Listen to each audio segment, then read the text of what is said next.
Hey everybody, welcome on into the Delmarva Sports Insider, your top live and local show dedicated to giving you all local sports all the time.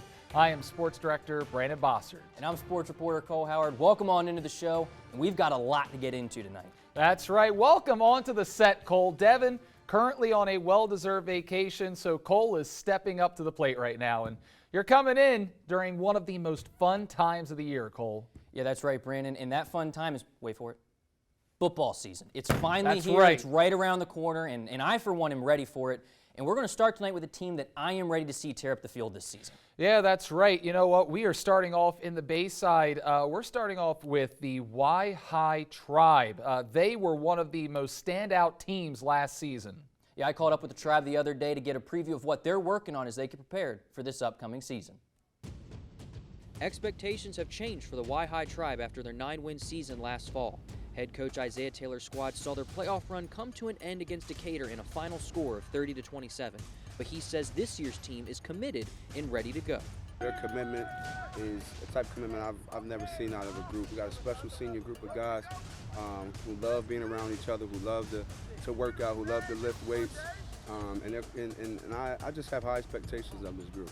Last season, Y-High had powerhouse players like B.J. Cook, Jace Freeman, and Malachi Mazzetti. But Coach Taylor believes this year's senior group is more than ready to fill that void. This year, you know, this group, they're more than capable of filling those shoes, and I think that our outcome will be even better than, you know, we had last year. One of those seniors is QB1 Darius Foreman, and he tells us that he works with these young and upcoming players every single day to make sure they're ready for what the Bayside has to offer. I gotta leave hard. I gotta work with these kids every day, and we're gonna work hard. And rising senior Malik Leatherberry believes that this year's team is getting better every single day. We all been practicing as a team. I feel like we got better. No more jump, no more falls, no stuff matters. We all getting better. Coach Taylor also told us they have improved players on their speed and strength to match up with the competition that the Bayside holds. We've maximized our opportunities for guys to get bigger, faster, and stronger, as well as, you know, just teaching the guys our scheme. We look fast, we look physical, and so I'm excited about the matchup. It'll be tough, but I think we'll do a good job. And we're excited for Y-High to get started this season as well. The Tribe hosting 5 home games this season. They open up the regular season at home against the Washington Jaguars on the 2nd. And we're going to stay with those Washington High Jaguars. This was once a prominent Bayside program that has struggled lately. Washington didn't compete in 2021 due to a lack of players, and last season they failed to even win a game, score a point. But this year they are under new direction of a new head coach, and his name is Mike Drake. Drake says it's critical to try to rebuild this program, and they have a good group of young kids who are competitive at camp in this season with at least one strong leader. And the goal right now is to keep the kids focused and keep that drive alive heading into the season. And Washington feels like they could surprise some people in the Bayside. And the Jags have a tall task to begin their season as they open up the season against the Tribe on Friday, September 2nd. All right, Bennett looking to correct the ship's course this season after a disappointing finish last year, and they are looking to change that with new head coach Greg Lisinski, who's coming over from Washington. Coaching staff expects a lot of guys to step up this year. A lot of leaders from last year's team are sophomores and juniors, and Lisinski was the head coach over at Washington the past several seasons. He tells us the goal for the team right now, just getting his players used to the schemes that they'll be running this upcoming season. All right, now the final Bayside team that we're taking a look at tonight is the Parkside Rams. 47 ABC's Cole Howard caught up with head coach Brendan Riley, some of his players the other day as they prepare for the upcoming campaign. Another year and another season of football is fast approaching for the Parkside Rams as they look to forget about last season's 4-5 record. And head coach Brendan Riley tells us this year's team has been working all summer to do just that.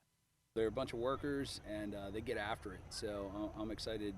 They're a really neat group of kids, and I really truly enjoy each of them. They've been working really hard this summer, and now that we're back out of the field, it's been really nice. Senior running back Bryant Waters believes that him and his Rams need to build and pick each other up if they want to have the level of success that they're capable of. Just to keep leaning on each other every day, man. Just keep pushing each other and not quit on each other. I think we got a little down on each other, like down the stretch, and that didn't help as much. So this time going around, I'm just going to make sure we stay on each other and hold each other accountable. One notable player missing from this year's Rams team is Terez Worthy. Worthy was a huge player for Parkside last season, and Coach Riley says the players are ready to fill his shoes in whatever challenges that come their way. Kids graduate, so it's really next man up and find what it is that the strengths are for this year's team and find what these individuals have the opportunity to do. And I know that they're excited for the challenge, and guys have been working really hard, so we're excited about it. And starting quarterback and senior Luke Massarello tells us the team's mentality is making every practice better than the last so that they are best prepared come game day. So we wrote down a bunch of goals. I don't know the exact goals right now, but we try to be a team. We try to work hard, and we try to make every practice better and better so that when the games come, we're the best we can be. And lastly, Coach Riley tells us he's not worried about other teams in the Bayside, as his focus is just getting his guys better. We're not really focused on them. We're just working on us getting better right now. And I think, with the way in which we've structured stuff, I think that's what's happening. Cole Howard, 47 ABC, WMDT Sports. Well, the Rams have 5 home games as well this season as they look to start off the season strong. They host the Eagles from Snow Hill on Saturday, September 3rd. Now, jumping from the Bayside, we're actually going to go over to the Henlopen as the Caesar Rodney Riders are looking to bounce back this upcoming season. CR looking to rebound from a last year's disappointing 0-10 record. The Riders have only won 8 games in their last 3 seasons combined, so you can bet they're looking to change that this upcoming season. We spoke with the Riders today, and they are optimistic about the freshman and sophomore classes that have a lot of talent that we will see mature over the next couple of seasons. The Riders had 23 seniors on their team last season, so now eyes are all on the young guys. And they open up their season against Hodgenville Tech on September 1st. And we caught up with CR earlier today to see what changes are being made in hopes of turning things around. Our freshman group last year played together the whole year. They lifted, they hung out, they're just a really tight-knit group.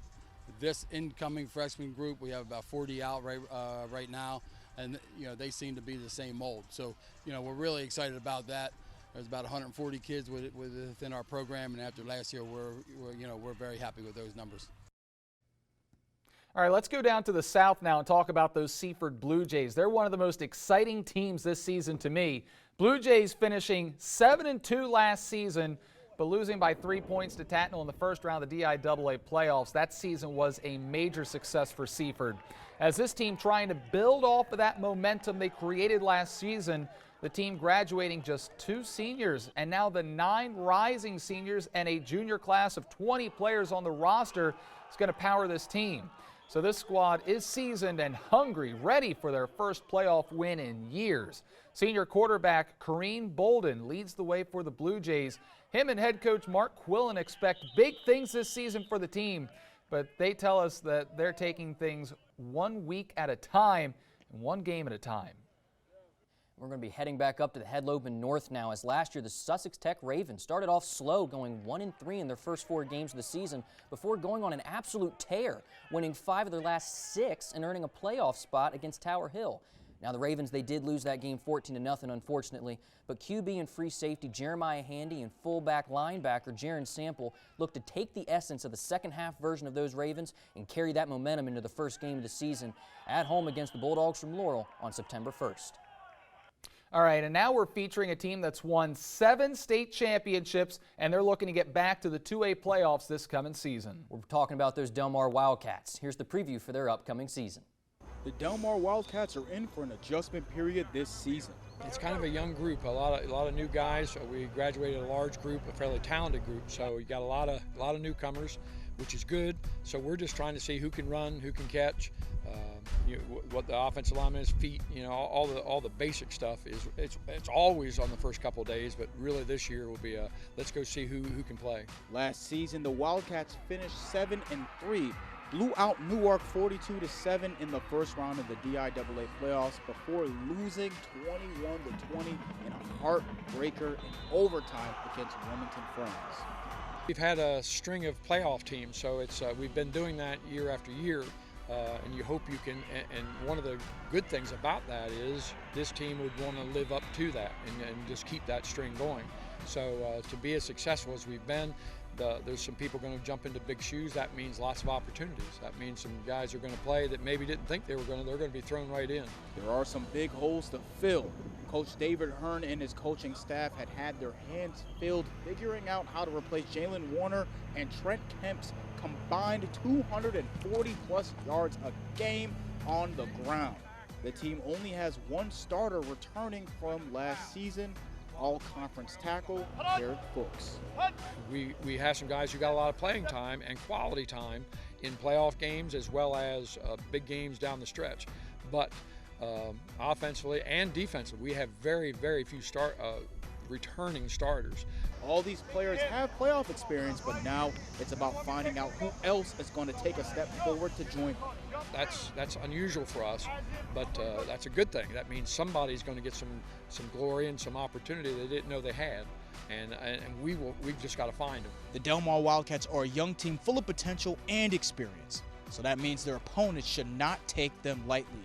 We'll see how they perform in this upcoming season. For 47 ABC Sports, it's yours truly, sports anchor Devin J. Martin. Now, Delmarva will have 6 home games this year. In Game 1, it's a revenge game. It's hosting the Wilmington sure School is, Friends Cole. on September 9th, and you can bet they're going to be gunning for them. Yeah, that was a heartbreaking game, like you were just saying. A 1-point loss in overtime last year Just a up missed at extra Wilmington. point. You're short of glory by just a missed extra point. Yeah, we'll see what happens in week 1. That'll do it for the A block. We're taking a commercial break. But when we come back, these girls got game, ladies and gentlemen. We are recapping the incredible run by Delmar Little League at the Softball World Series and their welcome home. Coming up next on DSI. Hey, it's Coach Candy here from Cesar Rodney High School, and you're watching Delmarva Sports Insider.